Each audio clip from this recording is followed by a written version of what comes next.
Hello friends, welcome to tiny garden. तो वैसे तो मैं कई नर्सरीज़ में जाती रहती हूँ, लेकिन प्लांट्स मैं एक दो नर्सरी से ही लेती हूँ। वहाँ एक बुज़ुर्ग माली काका हैं, करीब 75-80 साल के होंगे। तो आज उनकी बात याद आ गई, सोचा आप लोगों के साथ शेयर करूँ। वो कई बार ये बात बोलते हैं। मैं कहती हूँ इतना छोटा सा पौधा है, इतना महंगा। वो कहते हैं ले जा बिटिया, बड़ा बेशर्म पौधा है। मैं कहती हूँ काका, पौधे फूलों के होते हैं, फलों के होते हैं, परमानेंट होते हैं, सीजनल होते हैं, ये बेशर्म पौधे कैसे होते हैं? तब उन्होंने जवाब दिया कि ये वो पौधे हैं जो आप लगा लोगे तो इतने हो जाएंगे कि पूरे गार्डन में फैल जाएंगे। बड़े गमले में लगाओ, छोटे में लगाओ, इनकी ज़्यादा देखभाल ना करो तो भी हरे भरे ही रहेंगे। इनको कोई फ़र्क नहीं पड़ता, ये तुम्हारे गार्डन में फैलते रहेंगे। तुम इनको काटोगे, ये और फैलेंगे। तुम इनको रोकोगे, ये नहीं रुकेंगे। ये बड़े बेशर्म पौधे हैं। तो मैंने कहा काका, ये बेशर्म नहीं, बेफिक्रे हैं, अपनी मर्जी चलाने वाले मनमौजी पौधे। तो वैसे तो बहुत सारे पौधे होते हैं ऐसे, लेकिन देखें मेरे गार्डन में कौन से ऐसे बेफिक्रे मगर प्यारे प्यारे पौधे हैं। मेरे गार्डन में पहला पौधा है ये गिलोय का पौधा। ये एक मेडिसिनल पौधा है, बहुत ही लाभदायक, मगर अपनी मर्जी का मालिक। इसको जहाँ जाने को मना करो, इसको वहीं जाना है। ये पड़ोसियों के जो डिश एंटीना लगा है ना, इस पर भी चढ़ जाना है, सुनता ही नहीं।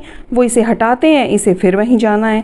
ये चाहता है मैं हर जगह फैल जाऊँ और इतना फैल जाऊँ कि लोग मेरे पत्तों और तने का लाभ उठा सकें। सभी को पता है कि इस पे एंटीबैक्टीरियल और एंटीवायरल प्रॉपर्टीज़ होती हैं। और दूसरी है ये प्यारी प्यारी सी मॉर्निंग ग्लोरी की बेल। ये भी पूरी ज़िद्दी और बेफिक्री है। जहाँ गिलोय भाई साहब जाते हैं वहीं ये भी पीछे पीछे चल पड़ती है। बिल्कुल कहना नहीं मानती, अपनी मर्जी की मालिक है। देखिए कितने प्यारे फूल खिले हैं इस पे। नेक्स्ट है ये मधुमालती की बेल। कई साल पहले जब कंस्ट्रक्शन का काम हमारे यहाँ चला था ना, तब ये पूरी सूख गई थी, पानी भी नहीं डल पाया था काफ़ी दिन तक इसमें।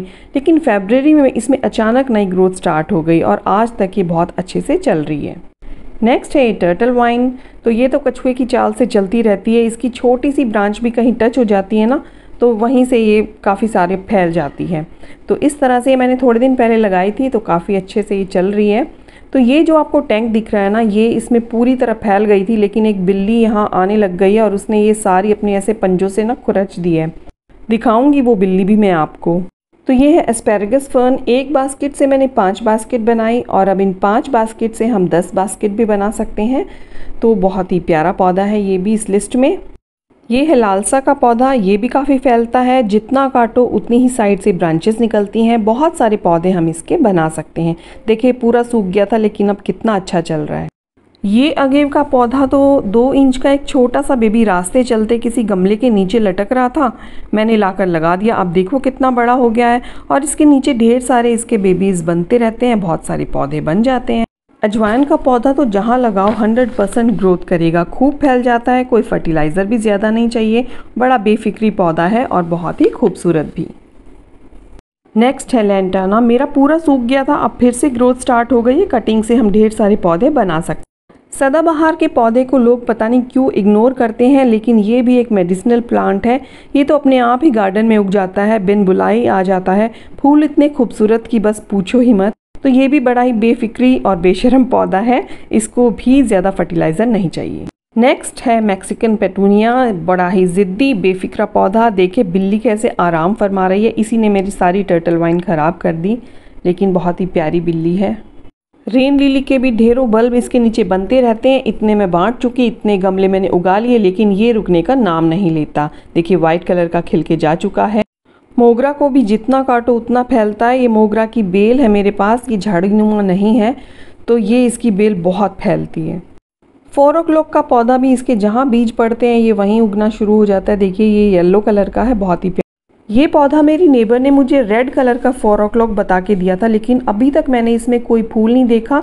हाँ, इसके पत्ते ज़रूर ये रेड कलर के ऐसे हो जाते हैं और इसके बीज जहाँ पे गिरते हैं ना, तो नया पौधा बनना स्टार्ट हो जाता है। मैं निकाल निकाल के थक गई हूँ। ये तो सच में ही एक बेशर्म पौधा है, लेकिन प्यारा पौधा है। देखिए पत्ते कितने खूबसूरत है। अगर आपको पता है ये कौन सा पौधा है तो आप प्लीज़ मुझे बताएं। ये है पर्सलिन और पोर्चुलाका के फ्लावर। तो ये भी रंग बिरंगे, लाल, पीले, सफ़ेद, हाइब्रिड, देसी, सब तरह के हैं।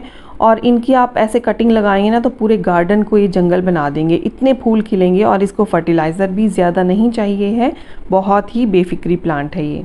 ये है स्वीट पोटैटो वाइन। ये तो मैंने शकरकंद से ही उगाई थी और एक ऑर्नामेंटल आती है। तो देखिए ये भी अगर हम जहाँ से भी काटेंगे तो वहाँ से 2 ब्रांच, इसकी साइड ब्रांच निकलेंगी और ये ऑर्नामेंटल है। ये भी बहुत तेज़ी से फैलती हैं। और ये है वडेलिया का प्लांट, तो इसको भी अगर हम काटेंगे इसकी टिप तो साइड से 2-3 ब्रांच निकलेंगी। तो ये भी ग्राउंड कवर के लिए होता है, बहुत अच्छा प्लांट है। ये है पर्पल हार्ट। फूल भी इसके खूबसूरत हैं। बस एक डंडी मिट्टी में दबाओ और पौधा चलना शुरू। कोई खाद की ज़्यादा इसको ज़रूरत भी नहीं पड़ती है। ऐसा ही बेफिक्री पौधा है ये वॉन्डरिंग जू का प्लांट। तो ये भी धूप में रेड कलर का हो जाता है, वैसे थोड़े ग्रीन पत्ते हो जाते हैं। तो बहुत ही खूबसूरत प्लांट है। इसमें तो मैंने उगाया भी नहीं, अपने आप ही उग गया ये।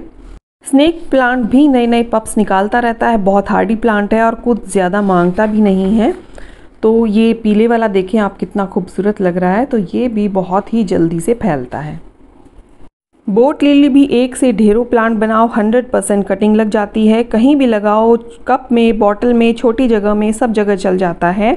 बहुत ही बेफिक्री और मनमौजी पौधा है। इसे भी ज़्यादा फर्टिलाइज़र नहीं चाहिए। मनी प्लांट की भी ग्रोथ तभी अच्छी होती है जब ये अपनी मर्जी चलाता है। जहाँ जाता है जाने दो। देखो कैसा मस्त होकर फैल रहा है, कितना प्यारा लग रहा है। बहुत ही खूबसूरत प्लांट, अपनी मर्जी का मालिक। ये है स्पाइडर लिली या एमरस लिली, दोनों तरह के प्लांट हैं ये। तो इसके पत्ते इतने खूबसूरत लग रहे हैं, अभी फूल नहीं खिले हैं फिर भी। तो इसके नीचे भी इसके बल्ब्स बनते रहते हैं और एक ही प्लांट से हम ढेरों प्लांट बना सकते हैं। सिंगोनियम को हम कैसे भूल सकते हैं। तो एक ही प्लांट से मैंने ढेरों प्लांट बनाए हैं और इसकी तो कटिंग लगाते लगाते मैं थक गई हूँ। लेकिन ये ऐसा प्लांट है कि मेरे गार्डन में हमेशा बना रहता है। पानी में उगाओ, मिट्टी में उगाओ, इसकी जड़ें तुरंत आ जाती हैं। फिर आती है हमारी पूजनीय तुलसी जी। इसके भी बीज गिर गिर कर किसी भी गमले में उग जाते हैं। कितने सारे तो मैंने दे भी दिए हैं। देना भी चाहिए, मेडिसिनल प्लांट है, पूजनीय है, इसका लाभ सभी तक पहुंचना चाहिए। तो देखिए ये प्लांट ऐसे ही उग गया। मैंने इस प्लास्टिक बैग में लगा दिया, तो किसी को चाहिए होगा तो मैं उसे दे दूंगी। इसके अलावा अपराजिता का पौधा भी बहुत ही बेफिक्री पौधा है, बहुत शुभ पौधा भी है। तो इसकी देखिए मैंने कटिंग कर दी थी और इसमें फिर से नए पत्ते आ गए हैं और इसके बीज गिर गिर कर कहीं भी उग जाते हैं। तो बहुत ही इजी टू ग्रोइंग प्लांट भी है और शुभ पौधा भी है। ये हमारा शंख पुष्पी का पौधा, देखिए इसमें ये उग गया है टर्टल वाइन की इस बास्केट में। और चंपा को भी मैं इसी कैटेगरी में रखती हूँ। इसकी भी अगर आप टहनी काट देंगे तो वहाँ से और नई टहनियाँ फटाफट आ जाती हैं इसमें से भी। तो मेरे गार्डन में तो यही पौधे थे जो अपनी मर्ज़ी के मालिक हैं, बेफिक्रे हैं, ज़्यादा कुछ चाहिए नहीं इन्हें और जितना काटो ट्रिम करो उतना ही बढ़ते हैं। तो आप लोगों को कमेंट में बताना है कि आपके पास ऐसे कौन से पौधे हैं जो बेलगाम बढ़ते चले जाते हैं, अपनी मर्ज़ी चलाते हैं, रोकने से भी नहीं रुकते हैं। वीडियो अच्छा लगा है तो लाइक करके जाना, मेरे चैनल पर नए हैं तो सब्सक्राइब भी कर लेना। ऐसे ही गार्डनिंग से रिलेटेड वीडियोस मेरे चैनल पर आती रहती हैं। तो मिलती हूँ आपसे किसी नेक्स्ट वीडियो में, तब तक गार्डनिंग करते रहिए। Bye bye.